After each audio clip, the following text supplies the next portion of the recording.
We've got footage of an Israeli medevac taking place in Gaza that I thought was worth running through. U.S. forces and the Houthis continue to exchange strikes around Yemen, kind of an uptick in Houthi attacks in recent days. And then more news about a possible ceasefire negotiation between Hamas and Israel. Bottom line, both sides are kind of digging in. Doesn't look like anything is going to be agreed upon anytime soon. So let's get into it. I'm recording this at 8:30 a.m. Central on Thursday, February 1st, 2024.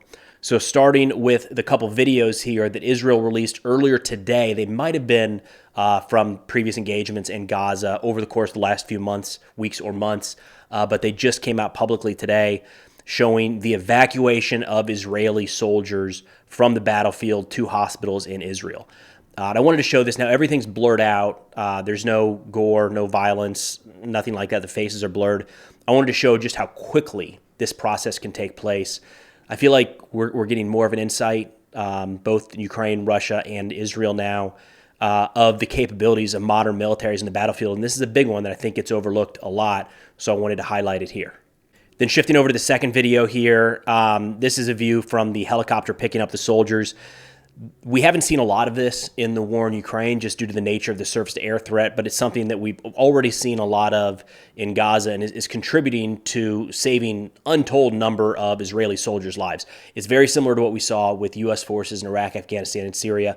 This is a major capability. It's not just, the helicopters are not just there to quickly move the casualty from the battlefield to a hospital, but medevac helicopters are outfitted with the ability to provide intense medical care while on board, and they're usually manned with flight surgeons. So the level of care that these soldiers get as soon as they step onto the helicopter is to a degree equal to what you would expect going into an emergency room in any major hospital around the country. It is significant, and quickly getting that type of care to these wounded coming off the battlefield is saving lives every single day. Again, I don't think that's something that's getting an awful lot of attention. There's a lot of focus, presented understandably so, on the soldiers that are killed in any war or any engagement. But the medevac capabilities, the medical personnel in uniform are saving lives every single day. And the reason that you're not seeing more pictures, be it of American forces in Iraq, Afghanistan, Syria, or just last week in Jordan, or right now Israeli soldiers being killed in Gaza, or even on the northern border with Lebanon, the reason the number of killed is not higher than it is today is because you have incredible soldiers, incredible personnel like the flight medics and the flight surgeons that are flying in, and the pilots for these helicopters flying into dangerous areas, picking up the wounded, and providing immediate life-saving care. Now, turning to the Houthis down in Yemen, they've really picked up the intensity of their strikes over the last couple days. It's kind of come in waves, if you will. I'd like to point out that we still have not seen the intensity of the attack that happened right before the initial U.S. and U.K. joint attack against Houthi forces. That was like 20-plus drones and missiles fired against U.S. naval vessels. That hasn't happened, so that's a positive, but they are far from stopping. So just looking out over the last couple days, on January 30th, the Houthis fired an anti-ship cruise missile that was shot down by the USS Gravely. Interesting note here, according to U.S. officials talking to CNN, they said that missile came within a mile of the U.S. destroyer, which is the closest that any one of these drones or missiles has come to a U.S. warship since these engagements off the coast of Yemen had happened. They said in the past, most of these missiles have been intercepted by U.S. destroyers in the range of 8 miles or more. But the USS Gravely had to use its close-in weapons system, or CWIS, for the first time since the U.S. began intercepting Houthi missiles late last year. That's significant. And I'd like to bring this in the context of the U.S. soldiers that were killed in Jordan just a few days ago. We've been talking about this for a while on this channel. It is great that the U.S. is shooting down missiles and drones left and right. They're doing a good job. And then when you look at the air defense assets in Iraq, Syria, and Jordan and other places, they're doing a good job of shooting down the drones and missiles launched by some of these militias in the region. But all it takes is one. And it looks like just a couple days ago, the Houthis got closer than they ever have at actually striking a U.S. warship. Then on January 31st, so just yesterday, the Houthis fired another anti-ship ballistic missile. That one was successfully shot down by the USS Carney, as well as 3 additional UAVs that were in the vicinity. Also on the 31st, U.S. Central Command said that they struck a Houthi surface-to-air missile system that was prepared to launch. Surface-to-air missile system. I don't think I've seen many of those struck so far in some of these U.S. or allied strikes into Houthi territory. Most of what we're hearing about is the U.S. conducting, there's kind of two levels still, right? We've got the preemptive strikes that the U.S. is referring to them as when they see the Houthis preparing to launch a missile at a ship or a drone at a ship. The U.S. is striking those targets. They're calling those preemptive in a sense. And then there's the, Poseidon's Archer, where the more targeted strikes against Houthi infrastructure, Houthi military infrastructure carried out by the United States and United Kingdom. I haven't heard in any of those strikes against surface-to-air missile systems. So this might be, and correct me if I'm wrong, but this might be the first attack against the Houthi air defense network. Again, this looks like it was ready to launch, so not like this was part of a suppression of enemy air defense campaign, more just a target of opportunity, if you will. Then earlier today, Central Command said they also conducted strikes against a group of 10 Houthi one-way attack drones, as well as a UAV ground control station. We did get a little bit of information from the Houthis here as well. Again, more and more, we're starting to see conflicting reports from the United States and from the Houthis. In this case, the Houthis said that they struck the USS Gravely, as well as the American merchant ship Koi, K-O-I, which is a Liberian flagship operated by a company based out of the United Kingdom. Neither one of those claims, striking the American ship or what they say was an American merchant ship, neither of those were verified by anyone except for the Houthis. Now, when looking at the issues in the Red Sea, as well as continued strikes against American forces all across the region, one common refrain I've heard is as soon as there is a ceasefire, that'll put an end to it. Stop the fighting in Gaza, have Israel withdraw from Gaza, and no longer will American forces in the region come under attack. No longer will the Houthis attack commercial shipping in the Red Sea. I want to get into that a little bit. Maybe. It's possible. The 100% are connected, for sure. I agree with that. I don't know that I would put too much stock in the fact that if Israel and Hamas agree to a ceasefire and Israel leaves Gaza tomorrow, that all of this would stop.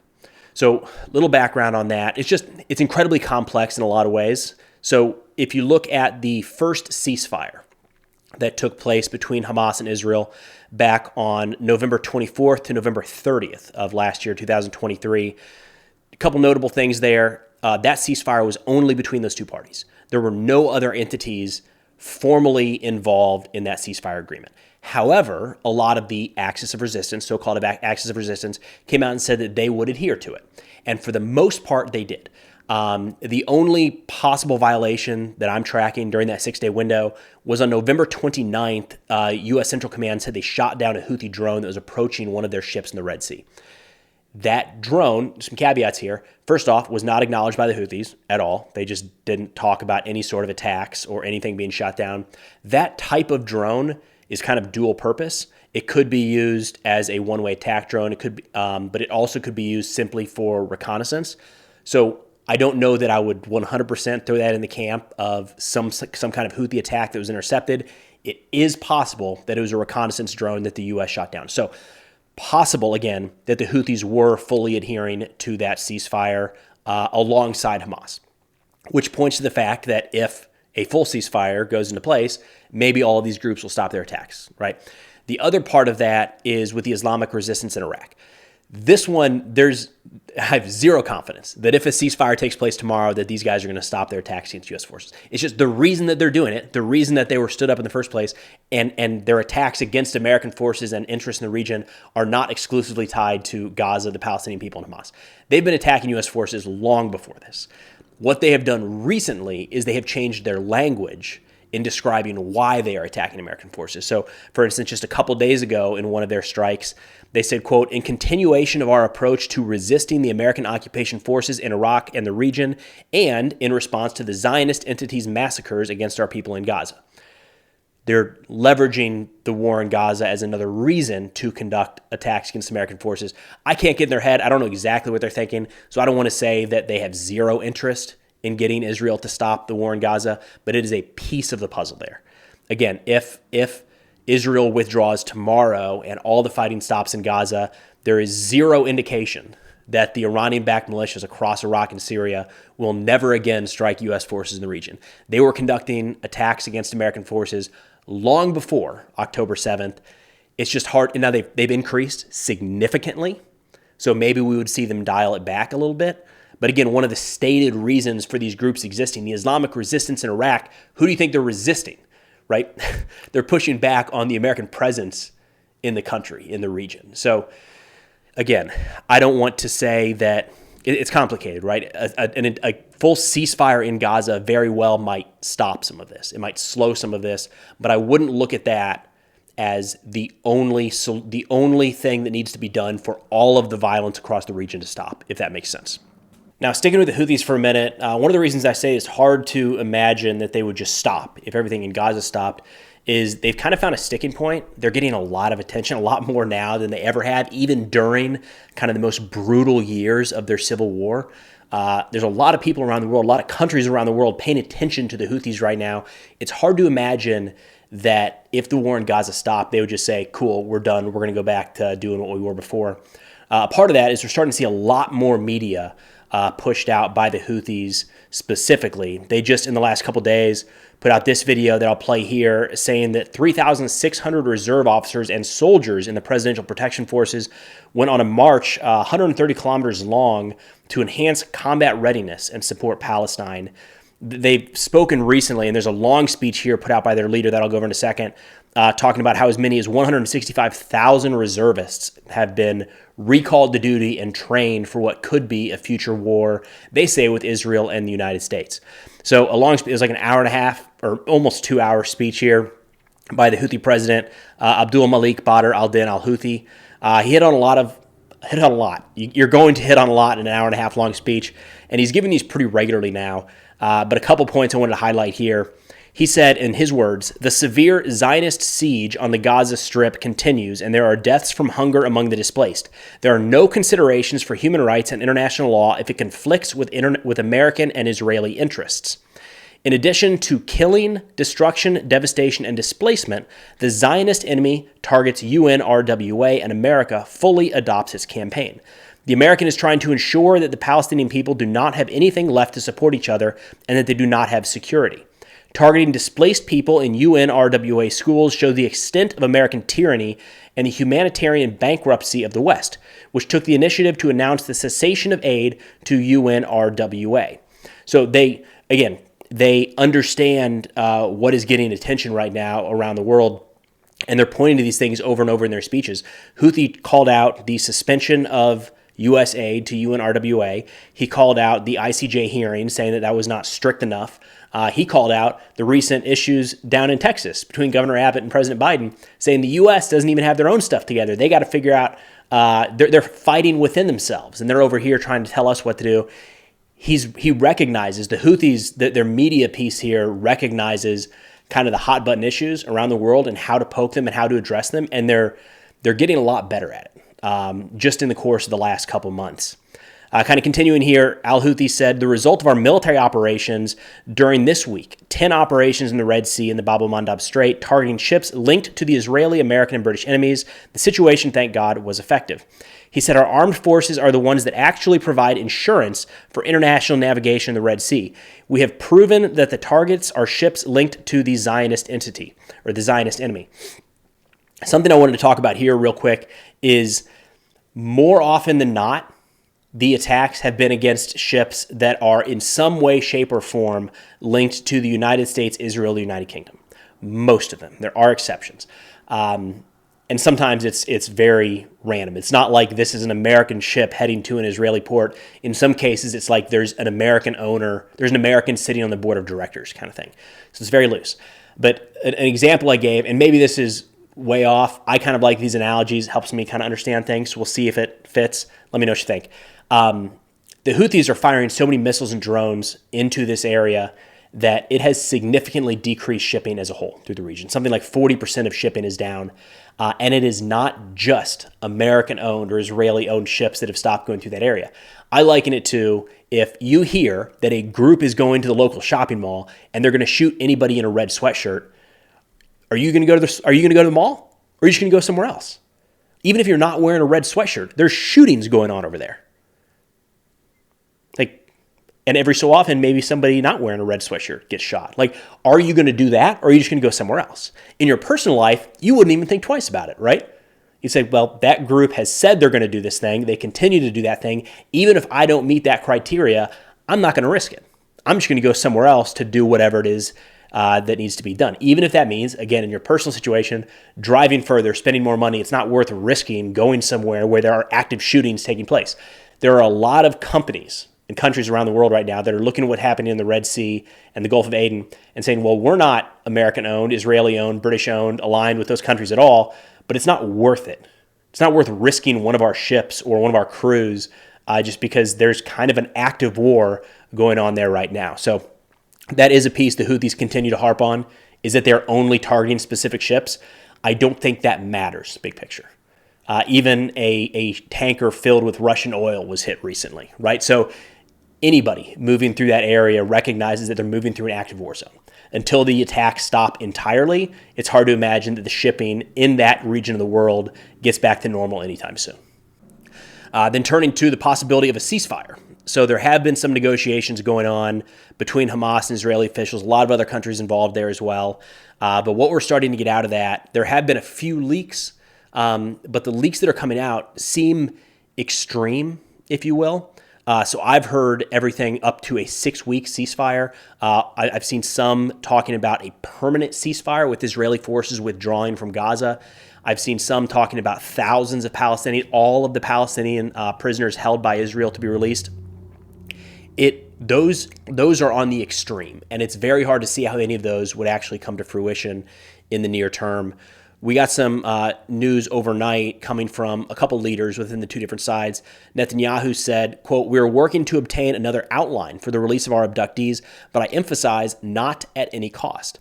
I have red lines. Among them, we will not end the war, we will not remove the IDF from the Strip, and we will not release thousands of terrorists. We are constantly working for the release of our hostages and the achievement of the other war goals, the elimination of Hamas, and the promise that Gaza will no longer pose a threat." So again, this is interesting because we're seeing both sides, and have for a while, really dig in with their kind of stated goal and not budging. And then some of these leaks come out suggesting that somehow both sides gave up on some of their major claims, their sticking points. I don't have a lot of confidence that that's taking place right now. I got some feedback in talking about this last week, some of the leaked possibilities of a ceasefire. I had some folks in Israel reach out and say, essentially, there is no support for that in Israel. The idea that Israel will just stop tomorrow and walk away from Gaza in exchange for the hostages is something that Manny and I talked about when he came on last week as well. There is a desire, not to speak for the Israeli people, of course, but it sounds like there's a strong desire to get the hostages back, but not necessarily at the cost of allowing Hamas to continue to operate in the Gaza Strip. So those arguments for the ceasefire always caught me off guard. But we also have some feedback here from a senior Hamas official, Ali Baraka. He said, quote, "Our position is a ceasefire, the opening of the Rafah crossing, international and Arab guarantees for the restoration of the Gaza Strip, the withdrawal of the occupation forces from the Gaza Strip, finding a housing solution for all the displaced, and the release of prisoners according to the principle of all for all. When Haniyeh arrives in Cairo with an answer, it will represent the position of all the factions and not just that of Hamas. I'm confident that we are heading for victory. The patience of the American administration is running out because Netanyahu is not bringing achievements," end quote. So again, this seems a little bit more on the extreme on the other side. I find it very hard to believe that these terms are going to be agreed to by Israel anytime soon. The complete withdrawal of Israeli forces and a complete and total ceasefire with Hamas still intact. We'll see. It's good that both sides are continuing to talk about the possibility of a ceasefire to get aid in, to get hostages out. I'm not very confident with what I've seen so far. Interested in your thoughts, but from what I've seen so far, it doesn't seem like either side is really budging in a way that could make a ceasefire very realistic in the next couple days, weeks, or even months. But that's all I got for now. Of course, if you're interested in this or other national security subjects, be sure to check out my Substack, linked in the description below. We've just brought some more people on board, starting to put out more detailed articles that are complementary to the topics I'm talking about in these videos here. They're free. I think they'll be a really valuable resource. Again, linked in the description below. So if interested, be sure to check that out. But thanks for watching. I'll see y'all next time.